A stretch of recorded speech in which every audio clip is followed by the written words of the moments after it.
Primer tema, vamos a hablar sobre las escaras, estas lesiones en la piel que a veces se presentan cuando un paciente tiene mucho tiempo, digamos, sin moverse en una sola posición y se van presentando este tipo de lesiones. ¿Qué debemos hacer? ¿Cómo debemos tratar estas lesiones? ¿Qué tipo de cuidados necesitan estos pacientes? Este es el tema que vamos a hablar hoy día. También las escaras. Tenemos aquí a nuestro invitado, el doctor Percy Rosell, que es cirujano plástico de Padomi y de Salud. ¿Cómo estás? Bienvenido. Buenos días, Percy, buenos días. Hago la aclaración, Padomi pertenece a Salud, ¿verdad? Es el programa para el adulto mayor. Perfecto. Perfecto, estoy bien. Hoy tenemos una estrellita. ¡Pling! Gracias. Tenemos un tema que de repente no se toma en cuenta porque, bueno, muchas veces demora en aparecer las escaras. ¿Qué son las escaras? Bueno, en realidad las escaras son un tipo de herida, ¿ok? Puede haber escaras en una persona que está inmovilizada mucho tiempo, porque por la edad o por alguna enfermedad ha terminado postrada y no se moviliza por su propia cuenta, entonces queda mucho tiempo en cama. También puede haber escaras en un paciente con pie diabético, por ejemplo, o pacientes con mala circulación en los pies. La escara en sí es un tipo de herida en la cual hay un tejido que ya murió y tiene una característica diferente de la piel normal. Sin embargo, ese es un término que, digamos, propiamente dicho, ¿no? Sin embargo, en el concepto popular, las escaras son lo que se llama la úlcera de presión. Úlcera de presión. ¿Por qué? Porque la persona está echada mucho tiempo y se ejerce una presión de la superficie donde está echada la cama, por ejemplo, sobre las zonas donde están los relieves óseos, las caderas, los talones, la parte posterior. La espalda, ¿no? En la espalda, ¿no? Entonces son zonas muy frecuentes. Entonces, como hoy hay un relieve del hueso, entonces se produce una presión y la piel de esa zona se queda sin circulación. ¿Y esto sucede por un adelgazamiento de la piel? Básicamente se produce por una presión constante, sin que se haya aliviado esa presión. Entonces hay una presión constante durante un tiempo prolongado y hace que la piel se ulcere y se produzca una herida profunda, muchas veces llega hasta el hueso. ¿Hay grados? Hay una clasificación que considera los grados, ¿no? Que puede ser desde muy superficial hasta muy profundo, ¿no? 4 grados. Digamos, hablando de este caso, independientemente de los grados, ¿el tratamiento es el mismo o está, digamos, de acuerdo al grado que tenga? Varía mucho. En realidad, muchas personas, incluso colegas, ¿no?, preguntan, ¿qué es bueno para las escaras? Es la pregunta típica. ¿Qué es bueno para las escaras? No te puedo contestar porque no existe un solo tratamiento. Lo que en algún paciente puede ser bueno para el otro no puede serlo. ¿Por qué? Porque los tratamientos, las medicaciones que se emplean van a depender del tipo de las heridas, las condiciones en que están las heridas. No es lo mismo una herida que esté infectada, por ejemplo, que una que no lo esté. ¿El tipo de piel tiene que ver en este caso? ¿Influye? Puede jugar, básicamente. La pigmentación, la raza, es un factor, pero la profundidad es, creo que, el patrón más importante a considerar de manera consenso internacional, digamos. El peso tendría que ver. ¿El peso tiene que ver? Algunas personas piensan que si uno tiene una capa de grasa más grande, podría protegerlo, pero he visto personas gorditas también tienen escaras. El concepto es que toda persona que está inmovilizada se le debe movilizar, y no puede movilizarse, se le debe movilizar cada 2 horas. Si se hace eso, se va a prevenir este tipo de heridas que se producen. Son muy frecuentes. En la población es un problema muy frecuente. Claro. Realmente a veces uno no ha tenido familiares, pero por ahí llega a enterarse, llega a estar muy viejitos y por ahí que les aparecen, ¿no? Ahora, ¿está asociado a algún tipo de enfermedad o es cualquiera que postre a una persona en cama o...?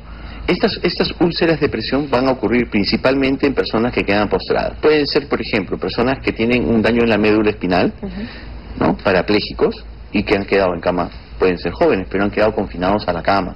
¿Una persona en coma? También, por supuesto. Entonces son personas que están en cuidados intensivos. Es por el tiempo que pasa. Mucho tiempo, una superficie apoyada en esa zona. Entonces, en los hospitales las enfermeras tienen que regularmente moverlos. En los domicilios que visitamos nosotros en el Padomi, las personas a cargo de estos pacientes tienen que movilizarlos regularmente, porque si no, de otra manera, estas lesiones aumentan, progresan, se hacen más severas o aparecen nuevas. ¿Y cómo el público que nos está viendo, cómo puede identificar que no es simplemente una resequedad de piel? Buena pregunta. Una cosa que podría hacer confundir es lo que nosotros llamamos pañalitis. Recuerden ustedes que los pacientes adultos, mayores, los viejitos, muchos tienen pañal porque ya no pueden contener. Entonces se orinan, ¿no?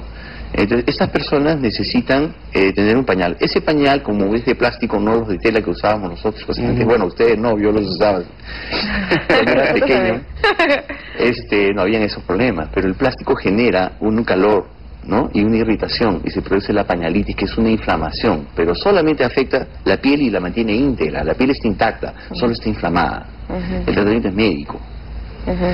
Pero la úlcera de presión típicamente es una lesión que va a progresar y que va a hacer que la piel se afecte en su integridad y va a perderse, va a caerse la piel. Mencionaste el cuadro de diabetes, sí, ¿no? ¿Cómo se va, digamos, cómo va degenerando este cuadro, más o menos, para las personas que tenemos parientes o con diabetes? Bueno, todos estos problemas, primero, son problemas prevenibles, 100%, casi 100% prevenibles. Excelente, entonces comencemos por la prevención. Es un punto muy importante, ¿no? Eso, yo me he motivado a hacer un libro que acaba de ser publicado, en el cual uno de los puntos básicos es la prevención. En el pie diabético, contestando tu pregunta, hay dos factores. Primero, los mecanismos que protegen al pie, por ejemplo, la sensibilidad. La sensibilidad es un mecanismo de protección. Si yo cojo algo muy caliente, voy a saber que eso no es bueno para mí. En los pacientes diabéticos la sensibilidad no está funcionando bien, entonces ellos no sienten que hay algo que les está haciendo daño. Entonces los mecanismos de defensa no funcionan bien. Por otro lado, los mecanismos que hacen que las heridas se curen tampoco funcionan bien. Entonces se produce un escenario muy complicado. Además, por si fuera poco, hay mala circulación en un porcentaje de ellos. Entonces es por eso que el pie diabético es un problema tan serio, tan difícil de corregir, de manejar, y muchas veces termina en amputación. Acá lo que hay que hacer es prevención y cuidados. Dentro de la prevención, identificar que no tengan heridas, hay que usar zapatos adecuados, hay que visitar a un especialista, ¿no? Ver a un endocrinólogo, controlar la glucosa principalmente, porque muchos pacientes diabéticos que llegan así no se controlan, fuman, lo cual es un crimen, toman gaseosas de 3 litros tienen mucho azúcar. O sea, encima tienen osteoporosis. O sea, encima se ganan una osteoporosis por la... Tienen un montón de... O sea, es increíble. Están colaborando. Gente joven, entonces es pacientes bien complicados. Entonces digo, hay que resonarlos, decirles, no puede ser, sabe que usted qué cosa le puede pasar, ¿no? Y eso ayuda mucho. En el caso del pie diabético ayuda mucho, ¿no? Pero sí, acá también en el Perú mucho se usa la cultura popular, y a la herida que salga siempre se le echa el primer menjunje que se encuentra, ¿no? En las escalas imagino que se hace lo mismo. Obviamente está mal esa medicación, pero... ¿Hay algo tópico que se puede aplicar o no? ¿Qué usar y qué no usar? Te agradezco la pregunta. Mira, en realidad este es un tema que mucho tiempo ha sido abandonado, no quiero emplear la palabra, pero ha sido dejado en manos de los paramédicos. Entonces, como que los médicos como que es un tema menor, ¿no? Curar una herida es un tema, pero no lo es. En realidad es casi una especialidad. Es casi, no aquí, en el primer mundo esto es casi una especialidad. Hay especialistas que solo se dedican a esto nada más.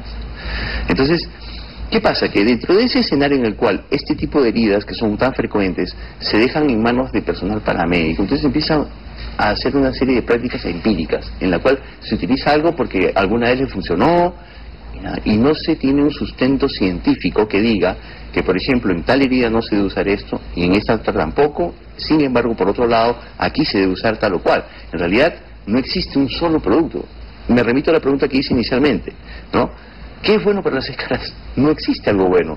Es muy variable, dependiendo de lo que la herida tenga como característica, lo que el paciente tenga como condición, alguna enfermedad de fondo o no. ¿Y se debe desinfectar? Digamos, esta pregunta también la hago porque muchas personas que nos están viendo y que de repente tienen un familiar en casa con escaras y de repente no tienen acceso, digamos, a un médico que los pueda visitar, ¿no?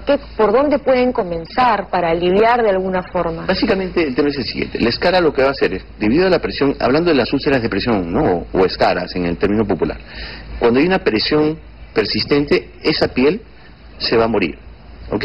Entonces uno la ve y la ve como si fuera un cartón oscuro, no es una piel normal, ¿no? Es fácilmente identificable. El primer procedimiento es limpiar esa piel porque esa piel no se recupera, lo cual va a dejar una cavidad, que es la úlcera. Esto requiere de limpieza primero. Si hay una infección, si hay, lo cual es fácil darse cuenta porque la infección se manifiesta con calor, está inflamado, puede haber fiebre, puede haber secreción, mal olor, uno se da cuenta. Si hay una infección, se deben usar antibióticos. Se usan cremas con antibióticos o se usan por vía oral, a veces juntos o a veces por separado. Hasta que se controla, lo cual normalmente se ocurre de 5 a 7 días. Después de eso ya no se deben usar antibióticos. Muchas veces el error es que el paciente tiene 6 meses una herida y 6 meses está con antibióticos. Claro. Primer error. Wow. Segundo error, no solamente antibióticos, colocan sustancias que son antisépticos. El yodo, por ejemplo. El yodo es muy irritante. Y pacientes tienen heridas y están usando el yodo 6 meses. Entonces yo veo la herida, pobrecita, está toda pálida y no puede ni cerrarse porque la han estado agarrando con un palo ahí, ¿no? Percy, el tiempo en televisión es terrible, ha volado. Cuéntame rapidito solamente de tu libro. Este libro, digamos, puede ser para cualquier persona, ¿es de lectura fácil o es solamente a nivel médico? Sí, hace poco hubo un evento de cuidadores, de familiares, ya, en Revaliati, y todo el mundo lo compró. Ya, perfecto. Es lenguaje simple. Excelente. ¿Dónde lo conseguimos? En este momento en el Colegio Médico del Perú, que está en Armendáriz, ¿no? Y en las librerías Libún, librerías universitarias que están en la avenida Petituars. En este momento pueden conseguirlo ahí. Y para alguna persona que quiera más información, ¿tienes alguna web, algo donde te puedan ubicar? Sí, claro. Mi web es muy simple, ¿no? Es www.rosel, con doble S y doble L, cirugiaplástica.com. En realidad es fácil en la web ubicarme por mi nombre. Excelente. Muchísimas gracias. A ustedes. Gracias. De mucha ayuda, de verdad. Gracias. Nos vamos a un corte rapidísimo, pero regresamos con ¿Quién manda a quién? Ya volvemos.